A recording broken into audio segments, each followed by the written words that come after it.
ये लोग तो वो हैं सभापति महोदय जिन्हें भारत इतना कमजोर चाहिए था, किसी संसद भवन की छत के ऊपर जो शेर बने हैं उसके लिए लोग गए थे कोर्ट में कि शेर ज्यादा आक्रामक दिख रहे हैं। यानी इन्हें शेर बिल्ली जैसे चाहिए थे, बिल्ली जैसे नहीं, भीगी बिल्ली जैसे चाहिए थे। मन में है धैर्य और तन में प्रचंड शौर्य, बन चंद्रगुप्त मौर्य प्रलय मचाएंगे और महाराणा और शिवा की संतति कहाते हम शीश कट जाए भले झुकने ना पाएंगे। और बार बार छेड़िए ना भारत स्वाभिमान को, अन्यथा बाद में बहुत पछताएंगे। सौगंध मां भवानी की उठेगी ललकार जब आपके घरों पे चील कौवे मंडराएंगे। कश्मीर घाटी को लहूलुहान करने वालों सुनो, एक भी शहीद हुआ जवान नहीं भूले हैं और दूध भी पिलाते हैं परंपरा हमारी मित्र, किंतु नाग यज्ञ का विधान नहीं भूले। लहूलुहान थी घाटी और झेलम डरी हुई थी, खामोशियां रातों की दिन में भरी हुई थी और दहशत का था वो आलम कि डल लेक घूमने में गृह मंत्री के पग के नीचे धरती फटी हुई थी। 26 मई 2014 के बाद आप सबको ध्यान होगा, उससे पहले बीएसएफ जो कि गृह मंत्रालय के अंडर में आता है, पहले उधर से बहुत फायरिंग हुआ करती थी। उसके बाद पहली फायरिंग हुई तो मुझे याद है उस समय राजनाथ सिंह जी गृह मंत्री थे। यहां पे खबर आया कि साहब वहां से कहा जाता था फायरिंग हो तो सिर्फ व्हाइट फ्लैग दिखाना है। आपको पता है कि उस समय गृह मंत्रालय से संदेश गया बीएसएफ के डीजी को कि अब ये मोदी की सरकार है, अब व्हाइट फ्लैग नहीं दिखाया जाएगा, फायरिंग के ऊपर 4 गुना फायरिंग का जवाब दिया जाएगा। और आप सबने देखा होगा पिछले 10 सालों में सीमा पर फायरिंग में शांति आ गई है। दूसरा उदाहरण देना चाहता हूं, जब हमारी सरकार आई 26 मई 2014 को, उस समय अभी आईबी का उल्लेख हुआ जो गृह मंत्रालय में आती है, इंटेलिजेंस ब्यूरो, उसके चीफ श्री आसिफ इब्राहिम थे जो कांग्रेस पार्टी के शासनकाल में आईबी चीफ बने थे। वैसे तो हम किसी भी अफसर को धर्म जाति के आधार पर नहीं देखते, पर उस समय इस बात का प्रचार किया गया था कि देखिए एक मुस्लिम अधिकारी को आईबी का चीफ बनाया गया। परंतु आज तक का भारत का इतिहास है, जब कोई सरकार बदलती है तो आईबी चीफ 1 महीने से ज्यादा नहीं रहता है। परंतु श्री नरेंद्र मोदी जी की सरकार में श्री आसिफ इब्राहिम का 8 महीने का कार्यकाल था और उन्होंने उसे 8 महीने का कार्यकाल पूरा किया। याद रखना चाहिए कि मोदी जी के कार्यकाल का पहला आईबी चीफ मुस्लिम समाज से था। यह दर्शाता है कि हम समाज के वर्गों को डर पैदा करके साथ में नहीं लेना चाहते, विश्वास पैदा करके साथ में लेना चाहते हैं। आज हमारे गृह मंत्री आदरणीय अमित शाह जी गुजरात का प्रतिनिधित्व करते हैं, प्रधानमंत्री जी उत्तर प्रदेश से प्रतिनिधित्व करते हैं। सभापति जी, यह संयोग भारत के इतिहास में 3 बार बना है। पहली बार जब सरदार पटेल गुजरात से थे और पंडित नेहरू उत्तर प्रदेश से थे तो स्वतंत्रता का काल था। दूसरी बार लाल कृष्ण आडवाणी जी गृह मंत्री थे और अटल बिहारी वाजपेयी जी उत्तर प्रदेश से थे, तब भारत ने 21वीं सदी में प्रवेश किया था। आज जब अमित शाह जी गुजरात से हैं और मोदी जी यूपी से हैं तो भारत ने अमृत काल में प्रवेश किया है। अर्थात मैं कह सकता हूं काल के कपाल पर, भारत के भाल पर कुछ तो नया होने वाला है और कुछ ना कुछ तो नया हुआ है, उसे आज समझने की जरूरत है। अब मैं बताना चाहता हूं कि गृह मंत्रालय ने इस दरमियान किस किस प्रकार से कार्य किए। मैं 3 प्रकार के कार्य बताना चाहता हूं। एक, वो कार्य जो पिछली सरकारें भी कर रही थी वो हमने करके दिखाया। दूसरा, वो कार्य जो पिछली सरकारें कर ही नहीं सकती थी, सोच नहीं पाई, वो करके दिखाया। और तीसरे वो कार्य हैं जिसपे पिछली सरकारों ने एड़ी चोटी का जोर लगा दिया कि नहीं हो सकते, वो भी करके दिखाया।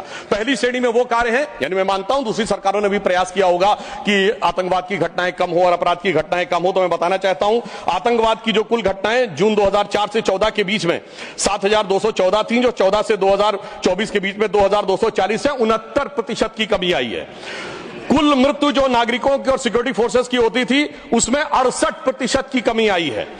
नागरिकों की जो मृत्यु होती थी उसमें 81% की कमी आई है। सिक्योरिटी कोर्सेस में जो फोर्सेस की जो मृत्यु होती थी उसमें 46% की कमी आई है।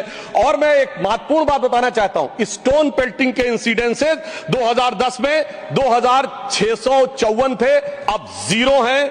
ऑर्गेनाइज हड़ताल 0 है, स्टोन पेल्टिंग 0 है, स्टोन पेल्टिंग में जख्मी होने वाले 0 हैं। सभापति महोदय, पत्थर पड़ने के दौर खत्म हो गया, मगर अगर किसी की अकल पे पत्थर पड़ा हो तो उसे बदला हुआ नजारा नहीं दिखाई पड़ता। इसलिए मैं कहना चाहता हूं चश्मा उतारो फिर देखो यारो, दुनिया नई है चेहरा पुराना। ये वो कार्य है जो पिछली सरकारों ने सोचा नहीं था वो कर पाए। मैं उदाहरण देना चाहता हूं। एक है सीएए का उदाहरण अभी हमारे साथी ने दिया। मैं याद दिलाना चाहता हूं इसी संसद में एक वो दौर था जब इनकी नेता ममता बनर्जी जी ने भारत के इतिहास में इकलौती बार जब चेयर के ऊपर फाइल फेंकी थी, किस बात को लेकर कि बांग्लादेशी घुसपैठियों के बारे में चर्चा करने का मौका नहीं दिया जा रहा है। और आज मैं कहना चाहूंगा कितना बड़ा बदलाव दिखता है कि जिन लोगों ने इतना बड़ा कार्य किया था वो आज कितना पीछे हट गए। इसे कहते हैं कि वक्त के साथ इंसान कैसा बदलता है। सीए पे मैं कहना चाहूंगा, सीए गृह मंत्रालय का विषय है, नागरिकता, और ये एक संसद के द्वारा पारित कानून था, परंतु राज्य विधानसभाओं ने उसके खिलाफ प्रस्ताव पारित कर दिया। यह सरासर कानून का उल्लंघन था, सरासर संविधान का उल्लंघन था, और मैं कह सकता हूं इसके द्वारा संविधान खतरे में था। दूसरा मैं उदाहरण देना चाहता हूं, यूएपीए का चेंज किया गया, यानी अब केवल एक संगठन आतंकवादी नहीं होगा, कोई व्यक्ति आतंकवादी होगा तो उसको भी आतंकवादी माना जाएगा। एनआईए एक्ट में आतंकवाद की परिभाषा स्थापित की गई। मृत्यु दंड पर यह संशोधन किया गया कि क्षमा याचना केवल संबंधित व्यक्ति ही कर पाएगा, दूसरा नहीं कर पाएगा। आपदा के लिए विशेष धनराशि की व्यवस्था की गई और नक्सलवाद को समाप्त करने में अभूतपूर्व सफलता हमें मिली है।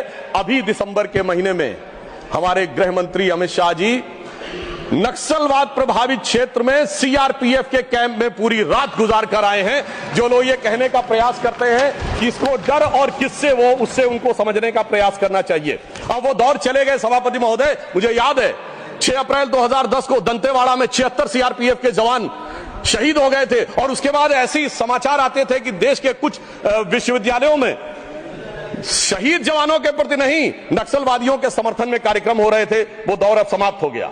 अब तीसरी श्रेणी में बताना चाहता हूं, वो काम आते हैं, किए हैं गृह मंत्रालय ने, जो पिछली सरकारें कहती रही कि ये नहीं हो सकता, नहीं हो सकता, वो करके दिखाया। धारा 35A, धारा 370। मैं कह सकता हूं जब सरदार पटेल गृह मंत्री थे, राज्यों का महकमा उनके पास था, वो कश्मीर की कसक जो रह गई थी, वो कसक अगर आज समाप्त हुई है तो अगस्त 2019 में अमित शाह जी के शासनकाल में वह समाप्त हुई है। मैं कहना चाहता हूं श्यामा प्रसाद मुखर्जी जी ने पहला बलिदान दिया था। रावी के तट पर 26 जनवरी 1930 को कांग्रेस के लाहौर अधिवेशन में स्वराज्य की शपथ ली गई थी, पर वो शपथ अधूरी रह गई थी। तो सरदार पटेल के दिल में कसक थी, श्यामा प्रसाद मुखर्जी जी का बलिदान था, और अटल जी के दिल में वेदना थी। उन्होंने कहा था 15 अगस्त का दिन कहता आजादी अभी अधूरी है, सपने सच होने बाकी हैं, रावी की शपथ न पूरी है। परंतु वो शपथ किसने पूर्ण की? प्रधानमंत्री श्री नरेंद्र मोदी जी के नेतृत्व में हमारे वर्तमान गृह मंत्री श्री अमित शाह जी ने उसको पूरा किया। और इसी के साथ मैं एक पंक्ति में कहना चाहूंगा, इतना बड़ा परिवर्तन भारत के इतिहास में आया कि अपनी सरकार की तरफ से और प्रधानमंत्री जी की तरफ से कि दर्द की रात गई, गम के जमाने भी गए, और मोदी जी के हिम्मत से कई दाग पुराने भी गए। इसके अलावा जो कश्मीर में बड़ा परिवर्तन आया, मैं एक उदाहरण बताना चाहता हूं। अभी हमारे साथी ने डर का उल्लेख किया, तो मैं बताना चाहता हूं 10 सितंबर 2024 को भारत के पूर्व गृह मंत्री सुशील कुमार शिंदे जी का बयान था कि मैं गृह मंत्री के रूप में जाता था तो डल लेक में मैं गृह मंत्री के रूप में होता था, और डर के मारे उनकी क्या हालत होती थी, वह शब्द संसदीय नहीं है। तो मैं अपनी स्वरचित पंक्ति में कहना चाहूंगा, हमारे साथी सब समझ जाएंगे कि लहूलुहान थी घाटी और झेलम डरी हुई थी, खामोशियां रातों की दिन में भरी हुई थी, और दहशत का था वो आलम कि डल लेक घूमने में गृह मंत्री के पग के नीचे धरती फटी हुई थी। और आप समझिए आज हमारी स्थिति यह है कि हमारे गृह मंत्री वो हैं जिनको देखकर आतंकवादियों की छाती फटने लगती है, और आतंकवाद के समर्थन करने वालों के छाती में दर्द होने लगता है। सभापति जी, मैं कहना चाहता हूं उनकी सरकार और हमारी सरकार में अंतर था जो भारत की परंपरा में है। उन्होंने बहुत दिन नाग पंचमी की, नागों को दूध पिलाया, हमने जन्मेजय का नाग यज्ञ करके दिखाया जिसमें सारे नाग आकर समाहित हो गए। तो मैं एक पंक्ति में कहना चाहूंगा, कश्मीर घाटी को लहूलुहान करने वालों सुनो, एक भी शहीद हुआ जवान नहीं भूले हैं, और दूध भी पिलाते हैं परंपरा हमारी मित्र, किंतु नाग यज्ञ का विधान नहीं भूले। और मैं ये कहना चाहता हूं दूसरा उदाहरण, एक सिर्फ दूसरा उदाहरण, हमारे कांग्रेस के युवा नेता जिन्होंने तथाकथित भारत यात्रा निकाली, उसी कश्मीर कहते हैं कि हालात नहीं बदले। इस पूरे देश ने वो दृश्य देखा जब भैया और बहन दोनों सुरक्षित वातावरण में मधुर मनोभावों के साथ बर्फ के गोले के साथ खेलते नजर आ रहे थे। और ये वही कश्मीर था जहां उनके गृह मंत्री के पैर के नीचे धरती फटी जा रही थी। इतना बड़ा बदलाव भी दिखाई नहीं पड़ता। मैं पूछना चाहता हूं मेरे भाई कि अगर आप ये कहना चाहते हैं वही कश्मीर था जहां ऐसा इसके झंडे दिखाई पड़ते थे, जहां पाकिस्तान जिंदाबाद के नारे दिखाई पड़ते थे, वहां पर अगर आरजी और पीजी दोनों एक साथ सुरक्षित थे, एसजी भी खुश रही होंगी, मुझे लगता है जीजा जी को भी खुशी का एहसास होना चाहिए। मैंने किसी का नाम नहीं लिया है। और इसके लिए गृह मंत्री जी को साधुवाद देना चाहिए कि कश्मीर में इतना बड़ा बदलाव देखने को मिला है। कम से कम इतना तो करना चाहिए। और मैं अपने साथियों से कहना चाहूंगा, जो उनके नेता बोलते हैं डरो मत, हकीकत का सामना करो कि कितना बदलाव आया है, इसको स्वीकार करो, डरो मत। डरने का काम देश के विरोधियों के लिए छोड़ दो हमारी सरकार में। इसके अलावा हमारी सरकार के समय में इंडियन पैनल कोड को भारतीय न्याय संहिता के रूप में जो बदलाव किया गया वो एक महत्वपूर्ण बात है। परंतु मैं सभापति महोदय यह भी बताना चाहूंगा कि जब भी किसी चीज की तुलना हो तो तुलनात्मक होनी चाहिए।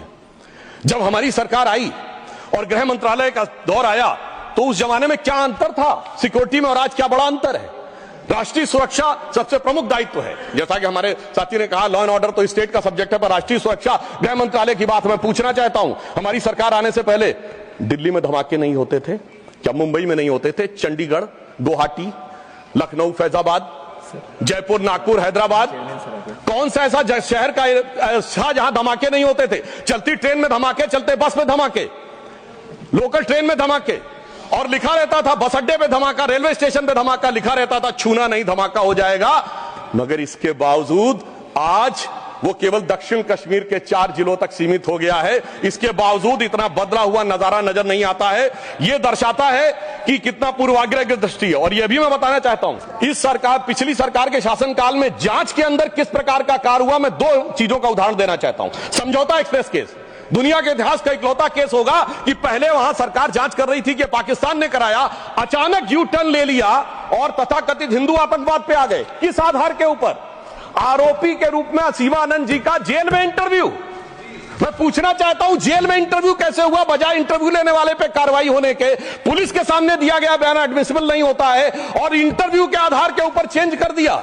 जबकि डेविड कोलमैन हेडली की तीसरी पत्नी फौजिया का अमेरिका में दिया इंटरव्यू है जिसमें सीधे सीधे उसने कहा कि यह पाकिस्तान का इन्वॉल्वमेंट था। दूसरा उदाहरण देना चाहता हूं, इशरत जहां केस। यह दुनिया के इतिहास में इन्वेस्टिगेटिव एजेंसी में एक अद्भुत उदाहरण होगा कि पहले भारत की आईबी और सीबीआई दोनों कह रही थी कि इशरत जहां आतंकवादी है, फिर अचानक सीबीआई ने स्टैंड चेंज कर दिया और कहा वो आतंकवादी नहीं है। मगर सभापति महोदय, आईबी चीफ कहते रहे कि वो आतंकवादी है। यानी ऐसा विचित्र उदाहरण था कि एक ही सरकार की 2 एजेंसी एक दूसरे के खिलाफ बोल रही थी। और जब हमारी सरकार आई और वो हलफनामा बदलने का आधार पूछा गया तो सभापति महोदय फाइल गायब थी। यह दर्शाता है कि सिक्योरिटी का किस प्रकार से मजाक उड़ाया गया। 26/11 का हमला हाफिज सईद ने कराया, यह इनकी सरकार मानती थी, मगर हमारे कई सम्मानित नेता उस तरफ बैठे जो कहते थे आरएसएस ने कराया। सिक्योरिटी का जिस प्रकार का मजाक इनकी सरकार में उड़ाया गया है, यह दर्शाता है कि वो सिक्योरिटी किस प्रकार की थी। मुझे समझ में नहीं आ रहा था कि वो लोग जो अपने जमाने में क्या कहते थे कि इशरत जहां बेटी है, याकूब मेनन की जुडिशियल किलिंग हुई है, अफजल हालात का मारा है, जाकिर नायक शांति का मसीहा है, ओसामा जी हैं, हाफिज साहब हैं। इस हालात के बाद क्या होना था? मैं पूछना चाहता हूं, ये डर के बोल रहे थे या प्रेम से बोल रहे थे? या आपकी मोहब्बत की दुकान के सरमाएदार थे या मोहब्बत की दुकान के खरीदार थे? और मैं सिर्फ अब 2 स्टेटमेंट कोट करना चाहूंगा उस सरकार की हालत के लिए। 20 जनवरी 2013 को तत्कालीन गृह मंत्री सुशील कुमार शिंदे जी ने जयपुर में वक्तव्य दिया कि आरएसएस के कैंप्स में टेरर ट्रेनिंग की जाती है। और जब सुषमा स्वराज जी ने आके सदन में पूछा, गृह मंत्री ने अपना बयान वापस ले लिया। सोचिए, इस प्रकार का मजाक भारत की सुरक्षा के साथ कभी सुनाई नहीं पड़ता। और 14 जुलाई 2011 को कांग्रेस के एक चिर युवा नेता जो चिर क्रोधित और चिर आक्रोशित रहते हैं, उन्होंने एक वक्तव्य दिया था, but terrorism is something that is impossible to stop all the time. यानी हमेशा के लिए आतंकवाद को रोकना मुमकिन नहीं है। सभापति महोदय, जिस सरकार का चाल चलन ऐसा था उसके हालात में रोकना मुमकिन नहीं था, पर आज मोदी जी की सरकार है तो मोदी है तो मुमकिन है, वो हमने करके दिखाया। मैं दूसरा बताना चाहता हूं उदाहरण। एक दौर था जिस जमाने में 26/11 हमले के बाद से पहले 2007 में आंतरिक सुरक्षा के लिए नीति क्या थी? हवाना में जाके यह कहा कि पाकिस्तान आतंकवाद से पीड़ित देश है। यह भारत सरकार का ऑफिशियल स्टेटमेंट था। 26/11 के हमले के केवल 9 महीने बाद जुलाई 2009 में शर्म एल शेख में ज्वाइंट डिक्लेरेशन में बलूचिस्तान का उल्लेख आया और यह कहा गया टेरर के अटैक से टॉक्स प्रभावित नहीं होंगी। मगर सभापति महोदय, जो हमारी सरकार आई तो हमने कहा टेरर के साथ टॉक्स नहीं होंगी। और जब से मोदी जी की सरकार आई है हमने इस बात को बिल्कुल साफ साफ कर दिया है और इसीलिए पिछले 11 साल ऐसे हैं जब कोई औपचारिक द्विपक्षीय वार्ता नहीं हुई। सभापति महोदय, क्योंकि जब से हमारे गृह मंत्री जी आए हैं हालात में जानते क्या बदलाव आया है।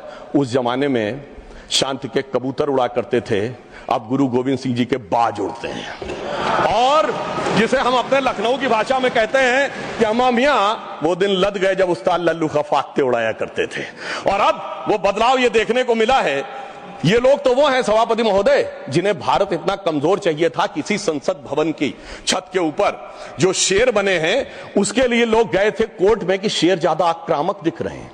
यानी इन्हें शेर बिल्ली जैसे चाहिए थे, बिल्ली जैसे नहीं भीगी बिल्ली जैसे चाहिए थे। परंतु शायद ये भूल गए कि हमारे प्रधानमंत्री जी और गृह मंत्री जी गुरु गोविंद सिंह जी से भी प्रेरणा लेते हैं, शिवाजी महाराज से भी प्रेरणा लेते हैं, महाराणा प्रताप से भी प्रेरणा लेते हैं। और उनकी तरफ से हमारी नीति के लिए कहना चाहूंगा कि मन में है धैर्य और तन में प्रचंड शौर्य, बन चंद्रगुप्त मौर्य प्रलय मचाएंगे। और महाराणा और शिवा की संतति कहाते हम शीश कट जाए भले झुकने ना पाएंगे। और बार बार छेड़िए ना भारत स्वाभिमान को अन्यथा बाद में बहुत पछताएंगे। सौगंध मां भवानी की उठेगी ललकार जब आपके घरों पे चील कौवे मंडराएंगे। और ये आपने देखा, ये बालाकोट में भी दिखा, ये सर्जिकल स्ट्राइक में भी दिखा। और तब हमारे विरोधी क्या कहते थे, आदमी मरे थे कि कौवे मरे थे, पेड़ गिरी थी कि बिल्डिंग गिरी थी। इस प्रकार के मजाकिया बात करने वाले लोगों को मैं बताना चाहता हूं कि भारत की व्यवस्था, अभी एक विषय का उल्लेख आया हमारे साथी ने, मैं एक बात पूछना चाहता हूं। वोटर डुप्लीकेशन की बात हमारे विरोधी उठाते हैं। मैं कहना चाहता हूं अगर वोटर डुप्लीकेशन की बात करना चाहते हो तो पहले सिटीजनशिप डुप्लीकेशन तो क्लियर कर लीजिए। क्यों नहीं एनआरसी के लिए हां बोल देते हैं, उसके बाद यह मुद्दा ही खत्म हो जाएगा। भाई जब आप कह रहे हैं कि वोटर्स को लेकर आपके मन में संदेह है तो एक बार एनआरसी करवा दीजिए, दूध का दूध पानी का पानी। मगर सभापति महोदय, एनआरसी क्यों नहीं करानी है? उसका कारण यह है कि पिछले चुनाव में सबसे बड़ी जीत कहां पे हुई है? असम की धुबरी सीट पे कांग्रेस के नेता रकीबुल हसन 10,25,000 से जीते हैं। और असम के जो हमारे साथी यहां बैठे होंगे, धुबरी को मिनी बांग्लादेश कहा जाता है। तो इसलिए एनआरसी नहीं करानी है मगर डुप्लीकेशन का मुद्दा उठाना है। मैं पूछना चाहता हूं जो लोग इस विषय को उठाना चाहते हैं। सर मैंने तो बोला ही नहीं, मैंने तो सिर्फ ये तारीफ की वो जीते हैं। I have just put up the facts and nothing personal. I have said he has got the biggest. Sir हमने तो सिर्फ एक डाटा बताया है। Sudhanshu ji, take your seat. Honourable members, एक second, 1 second. Honorable members, my very extensive ruling is there that this House, the Council of States, is well within its rights to discuss conduct of any person, including member of that House. Not, I will look into it. Look at 1 second. 1 second. Honorable HM. मान्यवर, मैं बड़े ध्यान से माननीय सदस्य का भाषण सुन रहा था। इन्होंने कोई टिप्पणी माननीय सदन के दूसरे सदन के सदस्य के लिए नहीं की। इनका जीत का मार्जिन बताया, वो रिकॉर्ड का हिस्सा है मान्यवर, भारत के चुनाव आयोग के रिकॉर्ड का हिस्सा है। और इसमें अगर थोड़ा ऊपर नीचे होता होगा 2-5 हजार तो कल भाई लेटर देकर सुधार देना सुधांशु। नहीं, एक सेकंड।